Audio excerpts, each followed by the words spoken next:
interno de uma empresa, os desafios que ele tem. Estou dando um ok aqui na gravação. Os desafios que o advogado acaba encontrando no curso da sua atividade profissional no seio de uma empresa. E para falar sobre isso, a gente trouxe um grande time, um time de peso e um time que a Russell confia e que tem uma experiência profunda nessa área, independente da área em que milita. Então, a gente trouxe para falar de uma forma mais ampla o Bruno Celidônio, o William Reinaldo, o Roger Maciel e o Luiz Felipe, falar sobre LGPD a Amanda e a Vitória, falar sobre direito do trabalho e os desafios a Roberta e falar sobre uma compliance tributária o Rafael, que são as pessoas que trabalham nessa área no corporativo da Russell. Eu não poderia deixar de ser, eu abdiquei do pronome de tratamento de doutor, e é um pouco sobre isso que o livro traz no título dele. E o primeiro capítulo é justamente a evolução desse advogado tão formal, tão informado dentro das suas meritocracias de formalidades jurídicas, ou como diria o ministro da STF, da liturgia. Né? O advogado corporativo atual, ele foge dessa liturgia, ele necessita ter um contato maior com o seu cliente, que é o público interno.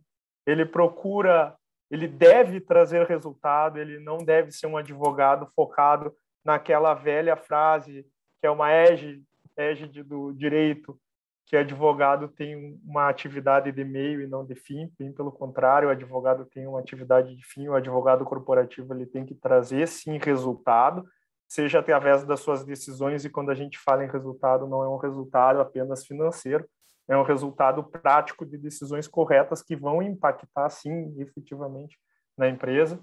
O advogado atual, ele tem que se despir daqueles velhas vestimentas que afastavam ele do seu público interno, que o renova a palavra público interno no sentido de que a empresa traz os seus clientes, o cliente do advogado corporativo é o próprio colaborador, é o próprio liderado, e ao passo que a gente investiga, então, nesse primeiro capítulo, o cenário das novas gerações, isso impactando diretamente na condição, na característica do novo advogado. A gente tem basicamente 4 tipos de gerações, a começar pela Baby Boomer, que é aquela geração que tomava porrada e era dali que ela crescia. Quanto mais batia, mais ela evoluía, e ela tinha uma condição de vida, uma ideia de vida de viver, nascer e morrer naquela empresa, naquela atividade. Depois tu passa para uma geração X, uma geração que está mais envolvida com a tecnologia, uma geração que, embora tenha os seus preceitos na empresa, ele ainda assim, ele sabe que o mundo é um pouco maior, embora ele seja arraigado. E daí tu vai para a geração Y, e de uma forma bem rápida, bem franca, você já tem uma pessoa numa condição muito distinta, uma pessoa que sabe que o mundo é maior, uma pessoa que não tem essa visão de viver e morrer dentro da empresa, e é com isso que o advogado corporativo começa a se desenvolver mais, num cenário de mais envolvimento, mais relacionamento, seja com os diretores, seja com os colaboradores, tendo um envolvimento maior, e por fim tu tens a geração Y, geração Millennium, que chamam, que é uma geração que nasce no seio da revolução tecnológica, em plena revolução tecnológica, e é uma geração mais sensível a isso, de tecnologia, mas também mais sensível às cobranças. Isso tudo é uma miscelânea que acaba impactando muito no advogado corporativo atual, que é aquela pessoa que luta pelo resultado, que luta pela empresa, que tem bom relacionamento, que abandona as formalidades que antes o advogado corporativo englobava, como essa liturgia do terno, da gravata, do pronome de tratamento, e evolui muito em relação a isso.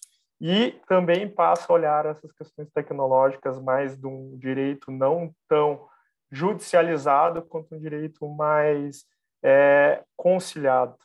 E é daí que a gente traz o livro falando em compliance, falando em sustentabilidade, falando em pessoas, falando em coisas modernas, muito mais numa amplitude colaborativa, mais voltado a uma justiça restaurativa até do que propriamente a judicialização de questões. Então, hoje o advogado corporativo, além de ter essas faculdades, ele ainda dá essa conotação de trabalhar de uma forma muito mais preventiva do que repressiva. Basicamente, esse é o amparo que o livro traz, é o guarda-chuva, e a gente vai passar para trabalhar capítulo a capítulo, e melhor para explicar o seu capítulo do que cada autor aqui. Então, eu vou chamar o William Reinaldo para poder falar um pouquinho sobre o que ele escreveu e nos brindar, então, com o material que ele estendeu ao público. William. Boa noite a todos, né? Obrigado aí pelas palavras, Luiz. Não vou chamar então de doutor Luiz, né? Eu acredito que esse livro aqui é muito interessante e ele cita a realidade, né? Nós buscamos ser, principalmente devido à pandemia, ser mais disruptivos.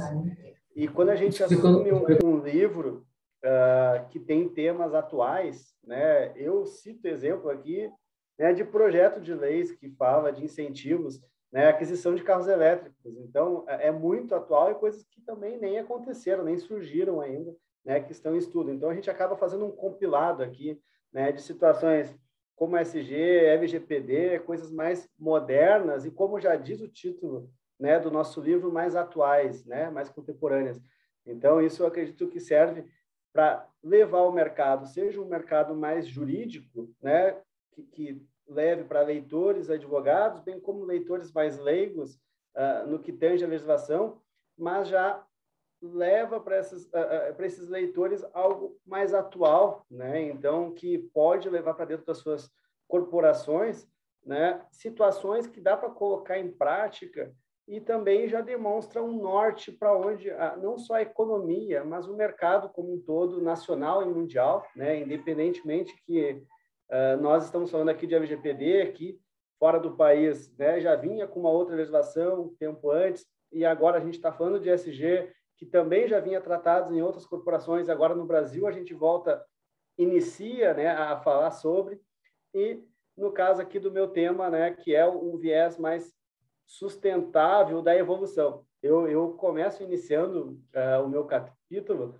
falando que é até um tema contraditório, né, porque a gente vai falar de sustentabilidade, desenvolvimento sustentável, né? Tu fala para o empresário desenvolvimento sustentável, né? Ele chega a nem entender de como é que eu vou me desenvolver se eu tenho que ser sustentável, né? Então, chega a ser uma contradição, às vezes, né? Numa mesma frase, quando a gente tem um viés de interpretação, né? Uma cultura, eu diria até mais ultrapassada. Mas, voltando para a questão contemporânea, né, com um viés que se preocupa mais com o futuro, né, a gente tem que falar, sim, de desenvolvimento sustentável, sem medo de errar, e na mesma frase. Então, eu divido aqui o meu capítulo, né, em algumas frentes, né, sendo a primeira sustentabilidade do viés empresarial. Né, cito algumas interpretações de como o mercado trata a sustentabilidade no mercado de trabalho, né, cito vias mais extremas, né, sendo aquelas que querem o crescimento a todo custo, bem como cito vias que querem ser mais conservadoras ao ponto até de frear seu desenvolvimento. E aí busco finalizar, né, com uma via mais intermediária, né, uma via do bom senso, que sabe utilizar a legislação a seu favor, né, e aí, então, assim, essa parte eu deixo para os leitores que vão fazer a aquisição dos livros, que com certeza vai valer a pena, inclusive, levar para o seu mercado, né, para o seu mundo corporativo, seja empresa, independente do nicho que ela atue, né, de como que ela pode tirar benefícios disso. Trago um outro ponto também, que é a sustentabilidade do viés legal, né? Então, apresento algumas tipificações, praticamente todas as tipificações que tem hoje, tanto na Constituição quanto em legislações, né, que acabam delimitando de forma mais adequada o desenvolvimento da administração pública, né, e do mercado privado em geral, né? Então, busco levar para o nosso leitor algo que a gente já fala, né, algo que a gente já vê, né, em algumas situações, alguns projetos, tanto licitatórios, onde tem alguns benefícios, né, para desenvolvimento de produtos que sejam mais sustentáveis. E, então, com isso, eu acabo apresentando a origem, né, qual que é a legislação que acaba tipificando isso. Por outro lado, também no mercado empresarial, né, eu acabo levando aí minha última frente, né, então eu divido o meu capítulo em 3 pontos, sendo a terceira, né, a sustentabilidade contribuindo para o mercado empresarial. Então, aqui eu faço um misto da legislação, né, onde eu cito incentivos fiscais, né, trago discussões, como eu comentei no início, né, de incentivos que estão em discussão para o carro elétrico, que já existe em algumas capitais, seja em isenção, né, do IPI, como do IPVA, como isenções de 50% ou na sua totalidade, varia de capital para capital, porque é algo recente, então a legislação você não consegue acompanhar tudo, né, e vão surgindo projetos que possam fomentar isso, né? Cito exemplos de...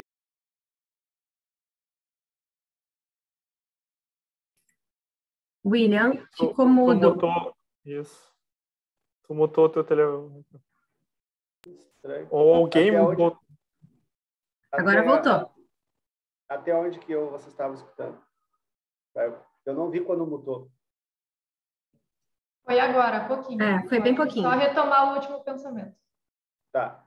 Então, eu estava só comentando da última frente que eu divido, faço 3 visões no meu capítulo. A última delas foi a sustentabilidade, contribuindo para o mercado empresarial, onde eu faço um misto, daí, no caso do viés legal, bem como de como utilizar benefícios, né, de ter um desenvolvimento sustentável, né? Então, demonstrando que não é só uma questão de engessar, mas sim que tu consegue obter frutos, desde que tu tenha uma consultoria especializada nisso, uma consultoria que te demonstre qual que é o melhor caminho, a melhor frente, a utilizar a legislação, né, botar o regulamento embaixo do braço e saber como que isso pode ser benéfico para você também, né? Obviamente que a gente tem toda uma questão cultural, né, de desenvolvimento, né, de crescimento a longo prazo, que isso pode gerar benefícios, né, para futuras gerações, mas também tem recursos que a gente, utilizando a legislação de forma correta, né, de imediato prazo, né, que seja para aquisição de bens mais sustentáveis, como elétricos, né, e aí eu também estava citando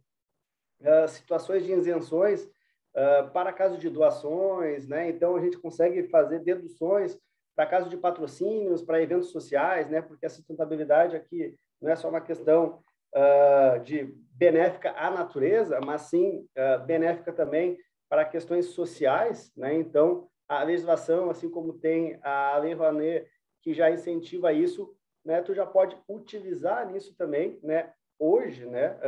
Como incentivo, como uma forma de direcionar as ações da sua empresa, contribuindo para o todo, sendo uma empresa sociável, né? Seja uma empresa sustentável também. Então, busco reforçar a importância, né, de ser sustentável, seus impactos positivos, bem como os benefícios que isso acaba trazendo, né? Então, Luiz, o objetivo principal, assim, do meu capítulo é trazer um pouco do todo, né? Demonstrar que se desenvolver de forma sustentável, diferente do que talvez pensávamos há alguns anos atrás, hoje é algo que é para frente, que tem benefícios não só para futuras gerações, mas sim de efeito imediato, né, com esses, utilizando de forma correta, né, da legislação, né, dos regulamentos que hoje tem, para que a gente possa ter uma evolução, né, bem equilibrada do todo, não só da tua empresa, mas olhando para todas as organizações que giram à sua volta, pensando nos seus colaboradores, né, pensando no mercado de trabalho, nos seus clientes, né, e assim sucessivamente. Então, tem pontos bem legais aqui que eu trago, espero que vocês leiam o livro, né, e que faça sentido para vocês. Tenho certeza que, independente da estrutura que vocês atuam hoje, né, vai fazer sentido e vocês vão querer colocar alguma coisa em prática, porque, de fato, quando a gente começa a desenvolver um conteúdo, a gente começa a ver, poxa, né, tem coisas que às vezes faz parte da minha rotina, poderia já utilizando de algum benefício, eu não estava, né, então são situações aí que a gente pode já colocar em prática hoje, né? Então, corra lá e adquira o livro, corre para esse capítulo aqui que vocês vão curtir. Então, mais ou menos nessa linha aí mesmo que eu trago para vocês, né? Esse assunto. Tá bom. Obrigado, William. Quando o William fala em sustentabilidade, a gente lembra que o mercado de consumo cada vez mais exige essas questões de sustentabilidade, ele parte do consumidor, ele parte dos investidores, e as empresas, principalmente europeias, que é um padrão que tende depois a ser pulverizado, eles também já entendem, né, as pessoas mais avançadas, que o empreendimento ele não pode se consubstanciar apenas no lucro, e sim, ele tem que trazer alguma coisa de social, ele tem que trazer alguma coisa de ambiental, é a parte que entra em sustentabilidade, e daí, se eu falar em governança, eu fechei o ESG, e falar em ESG é com a nossa sócia Vitória Bernardi. Fica à vontade, Vitória, nos conta um pouquinho sobre o capítulo do livro que tu escreveu, ESG, tema tão novo, moderno e palpitante a todos. Obrigada, Luiz. Isso, eu escrevi o segundo artigo aqui na ordem do livro, né, e dividi a autoria também no terceiro com a Amanda, em LGPD, mas depois a gente entra nesse tema. Falando em ESG primeiro, acho que o Luiz, ele abriu muito bem o livro falando sobre essa diferença, então, do advogado moderno, né, o que se esperava de um advogado antigamente, o que se espera hoje. No meu artigo, eu também faço essa distinção, então, entre os baby boomers e millennials, geração Z, tudo isso. Eu também faço essa abertura num viés mais focado na questão da sustentabilidade, também conversando com o artigo do William, né? Todos os artigos, de alguma forma, eles se conversam dentro do nosso livro, eu acho isso muito interessante, pelo fato de que as empresas agora vão sofrer essa cobrança externa, tanto de governos externos, uma cobrança internacional de direitos humanos, a LGPD fala muito sobre isso também, de privacidade, mas também o consumidor, né? Ele mudou. Hoje ele busca empresas com viés sustentável, e aqui nós falamos de vários tipos de sustentabilidade, né? O William falou numa frente, muitos, quando a gente fala em sustentabilidade, pensam na questão ambiental, mas eu trago muito a questão também de governança no meu artigo, então de empresas com valores, com missão, com toda essa cultura muito clara, bem definida e alinhada com os interesses desse novo consumidor. Isso é um desafio para o advogado conservador, vamos dizer assim. E por isso eu comentei no artigo do Luiz, que fez a abertura do livro, no qual ele deixa de lado, né, aquela questão do juridiquês, do advogado moderno, ele tem que tirar a gravata, né? Vocês podem ver aqui os nossos colegas homens sem gravata, porque a ideia é essa, é um livro fácil, de fácil leitura, e eu trago isso porque eu não vou dar muito spoiler aqui do que eu escrevi no meu artigo. Eu estou aqui com a missão mais de convidar vocês a lerem o artigo, porque ele está de fácil leitura. É um livro fino, não é algo complicado, não tem juridiquês, não tem aquela palavra difícil. É que para que realmente todo mundo entenda, independente de área de atuação, e percebam essas mudanças, esses desafios que os advogados vão ter daqui para frente. A questão de sustentabilidade, de governança, né, de um compliance correto e alinhado com a sociedade que está mudando, é um dos temas, então, do meu artigo, do que eu escrevi sozinha, mas também depois, e já puxo o gancho agora para a Amanda também falar um pouquinho, é tema também do artigo que nós dividimos o terceiro, ali a coautoria, em termos de LGPD, então, Lei Geral de Proteção de Dados e Privacidade. E a Amanda também escreveu mais um artigo de LGPD, né, Amanda? Fala para a gente um pouquinho. Exato, obrigada, Vitória.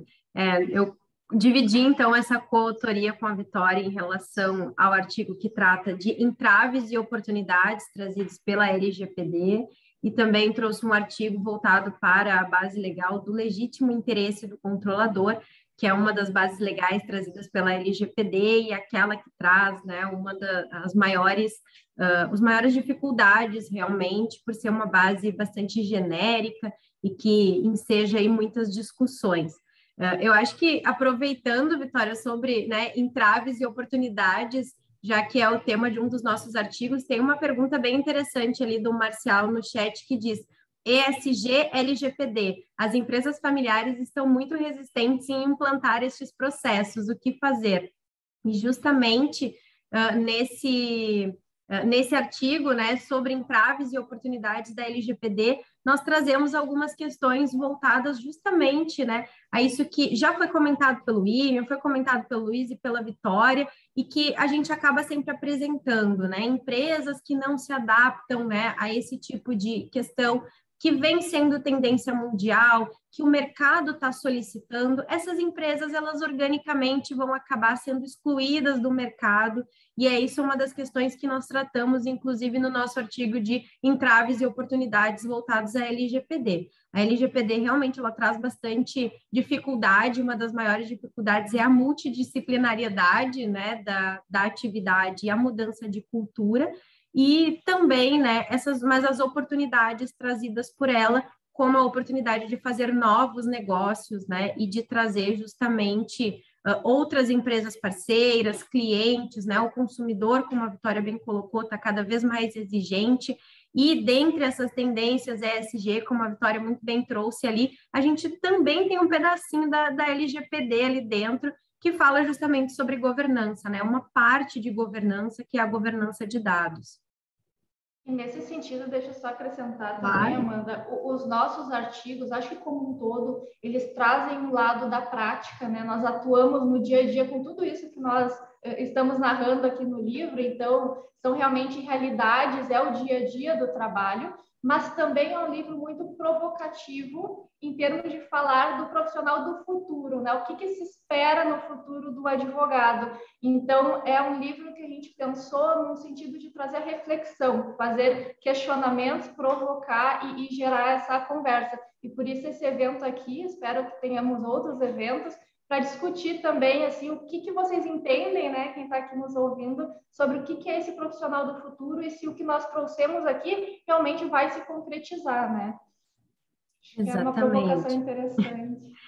É uma provocação. Bem, opa, desculpa, Luiz. Não, entrando no diálogo com vocês, a gente tem um advogado corporativo extremamente rígido, atuando só em ações judiciais, contratos, nunca pensando numa seara mais delicada, que é a blindagem da empresa, e inclusive a evolução. Daí vocês trazem a questão da Lei Geral de Proteção de Dados, uma questão muito nova, muito moderna, não está esperando chegar um processo judicial para poder atacar, tu está conversando sobre Lei Geral de Proteção de Dados e está fazendo a adequação da empresa. Então, tu já está falando num advogado proativo, comprometido com as novidades, trazendo isso para interno na empresa. E a gente está falando também em questão de sustentabilidade, a gente está falando em questão de social. Ou seja, o advogado corporativo, que antes era um custo, se torna protagonista dentro da empresa, fazendo que ela caminhe na direção da modernidade. Um advogado 4.0, né? Existe indústria 4.0, o advogado 4.0, já envolvido com a tecnologia, já envolvido com questões novas, que muitas vezes que a regra era um advogado corporativo estanque, preparado para a briga, preparado para a guerra, pensando em estratégias de como ganhar um processo. E hoje tu tem um advogado muito mais sensível a pensar como a empresa pode evoluir em termos de faturamento, de posicionamento no mercado, do que um advogado voltado a olhar as questões processuais. Então, é isso que se espera de um advogado corporativo contemporâneo. Inclusive, a gente utilizou uma palavra um tanto ortodoxa, né? Contemporâneo, mas que é isso, buscando fazer esse enlace entre o que foi e o presente. Gurias, posso avançar? Então, a gente falou sobre LGPD, e LGPD nada mais é do que o advogado está sempre pensando em compliance.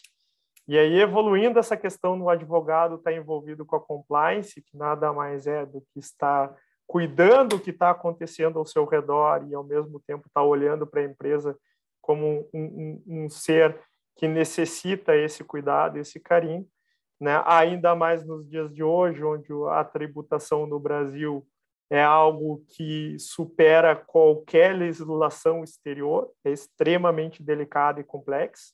E aí eu posso trazer exemplos de ICMS ou até de ISS, onde existe uma guerra tributária entre os municípios.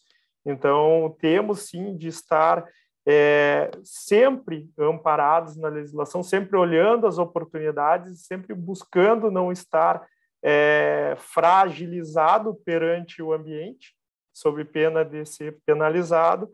O Rafael, que é o nosso mestre em tributos na empresa e que está sempre nos dando orientação, escreveu sobre o compliance tributário, e aí trazendo o viés não da negatividade, mas um viés da positividade, que é o direito tributário como aliado. Rafael, conta para nós um pouquinho o que tu buscou trazer nesse tema para que os advogados corporativos também possam pensar, seguir nessa mesma toada.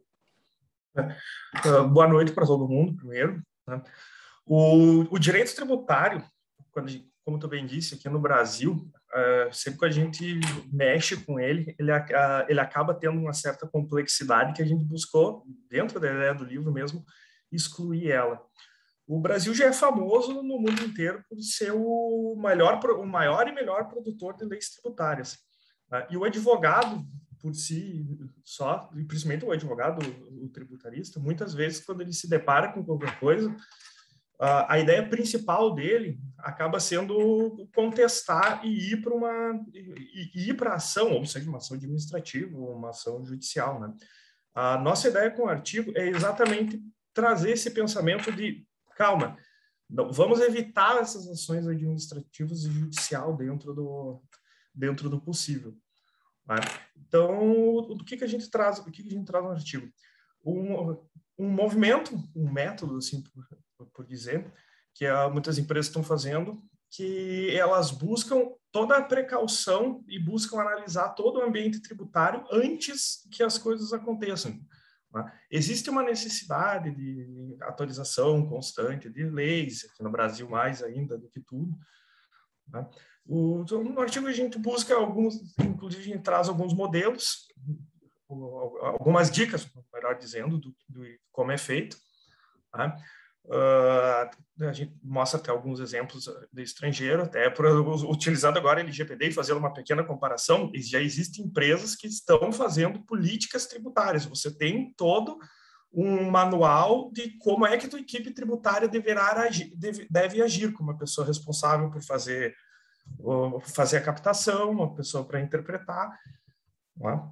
que é o viés do advogado tributarista de uma empresa.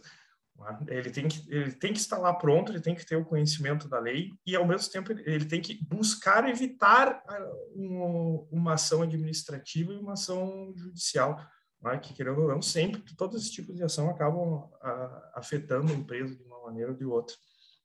É buscar, literalmente, tirar essa ideia do tributário sempre ser ruim também, porque ele tem muito viés, como bem o William, na fala dele, ele já trouxe. Existem muitos benefícios fiscais, inclusive, que as empresas, as pessoas podem ter sobre isso. Então, é parar de pensar, ter um ranço literal do direito tributário e abrir um pouco a mente e ver todo esse contexto que é possível. Obrigado, Rafael. Não vamos entrar muito, né? Então, as pessoas têm que comprar o livro também, tem que deixar um espaço. Não entrega, né? Não, mas um pouco já estava. Então, a gente fala num direito tributário estratégico, né?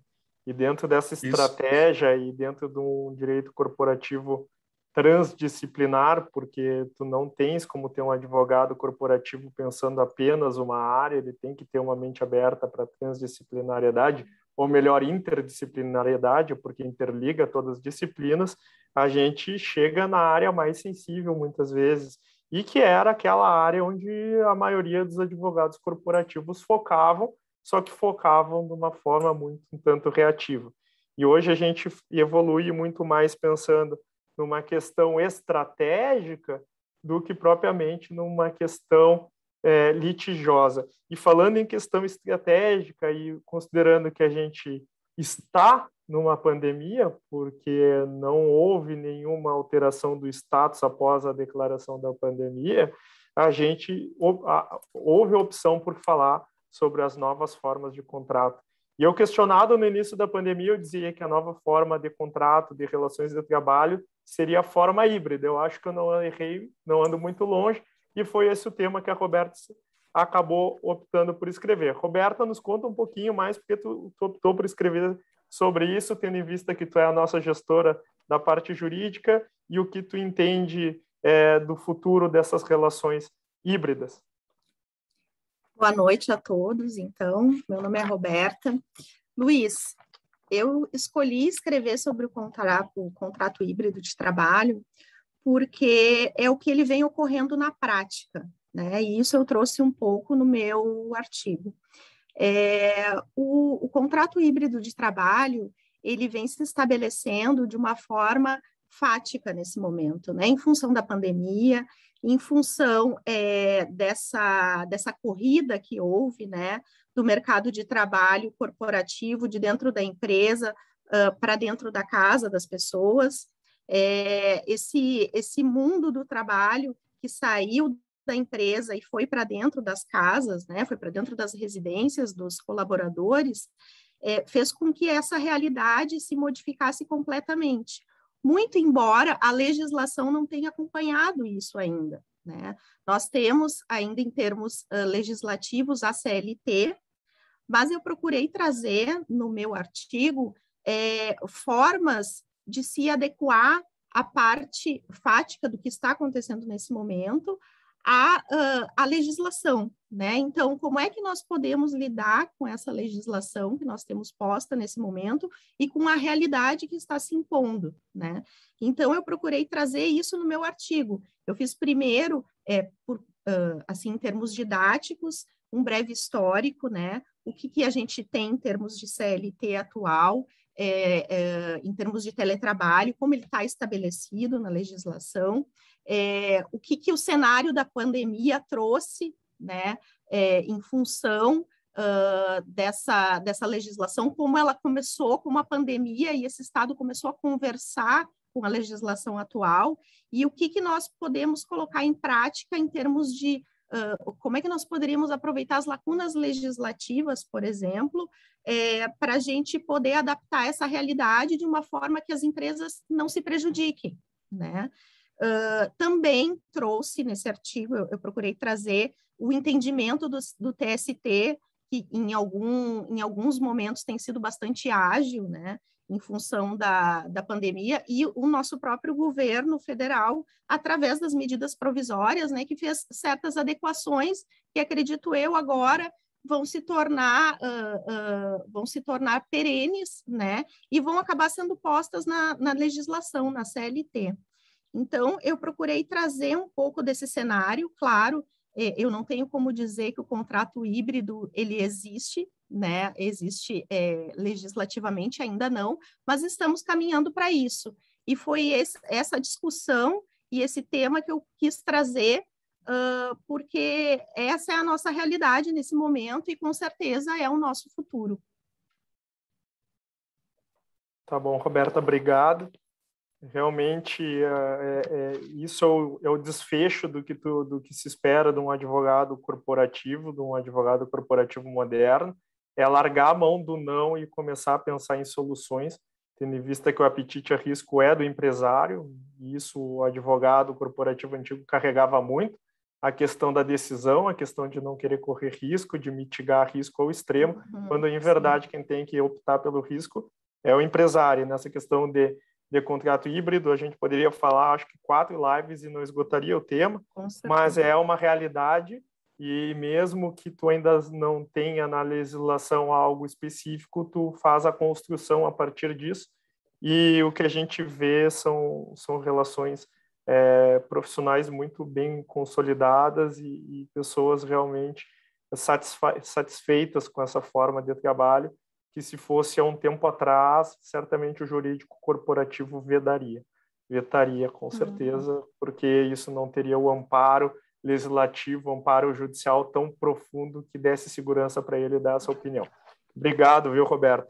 E aí a gente veio falando desde o primeiro cenário sobre a alteração de características do advogado 4.0, passamos numa questão de sustentabilidade, passamos por LGPD, passamos pelo compliance tributário, passamos pelo trabalhista, até chegar na análise de riscos das atividades empresariais, que é o que a gente falou desde aquele primeiro momento. Não cabe a nós, advogados, decidirmos sobre o risco, e sim analisarmos o risco. Isso é o que se espera. E para falar sobre isso, o Roger e o Bruno escreveram um capítulo muito interessante, e eu pediria para que o Bruno, então, fizesse essa apresentação do tema. Bruno, a palavra é tua. Obrigado, Luiz. Primeiro, é muito interessante para mim e importante ter participado, auxiliado, na verdade, o Roger na produção desse capítulo do livro. Primeiro porque, como um advogado por formação, mas não por execução, né? Não sendo um advogado atuante tanto assim, é muito legal para mim participar junto com vocês todos. É uma honra estar junto com o corpo de advogados e juristas de dentro da empresa. Então, eu me senti muito bem, me senti muito legal. E é muito engraçado também, porque por mais que eu hoje trabalhe na empresa numa área completamente distinta do que esse artigo traz e do que a gente, né, vem trabalhando tanto, o direito não sai de mim.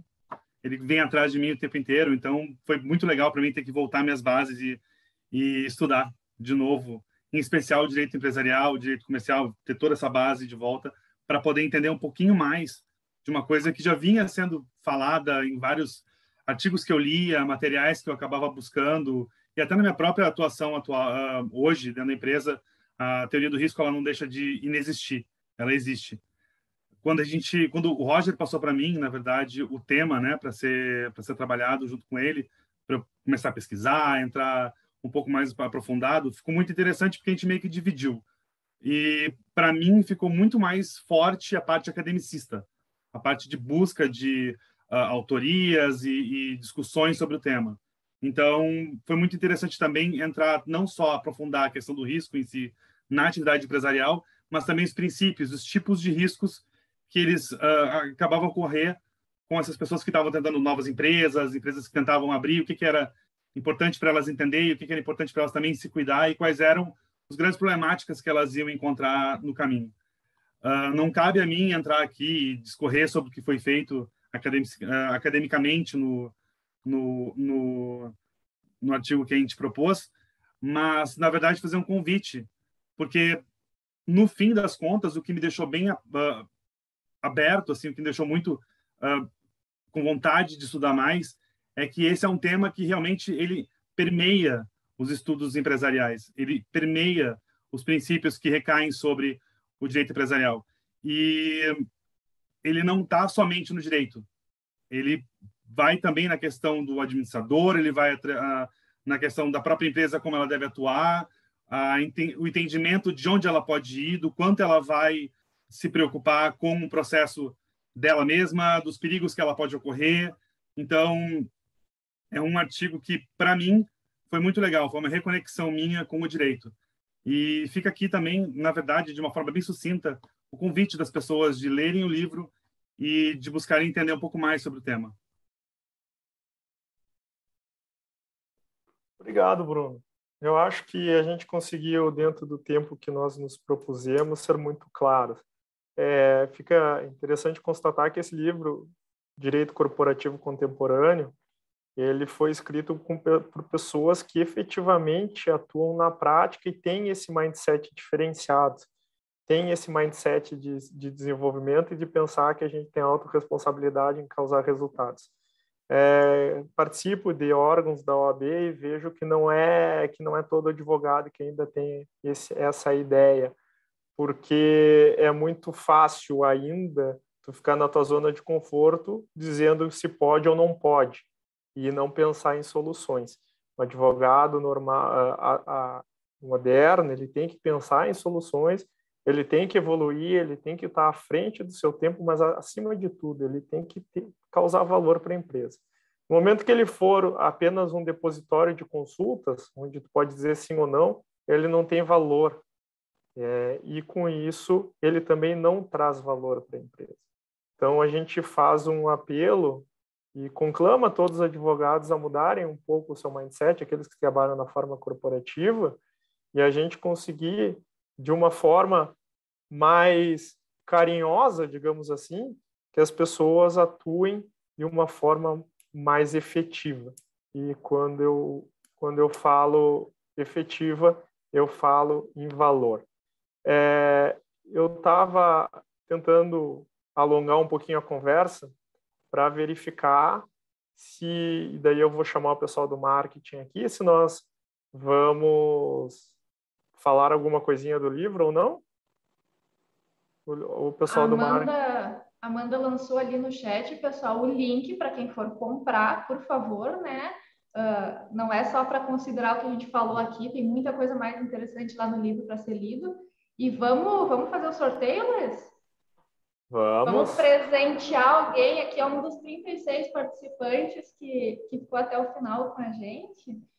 Enquanto a Karen está abrindo ali para fazer o sorteio ao vivo, alguém tem alguma dúvida? Gostaria de fazer alguma provocação? A Fernanda ficou feliz com o sorteio no chat. Fernanda vai esperar o sorteio para depois ela entrar no link que eu mandei. Quem não ganhar, depois compra, tá, pessoal? É legal deixar claro também, Vitória, que para quem quiser comprar o livro, ele, segundo a Juruá, já está disponível em todas as plataformas de venda, Amazon, Saraiva, Cultura, em especial no próprio site da Juruá.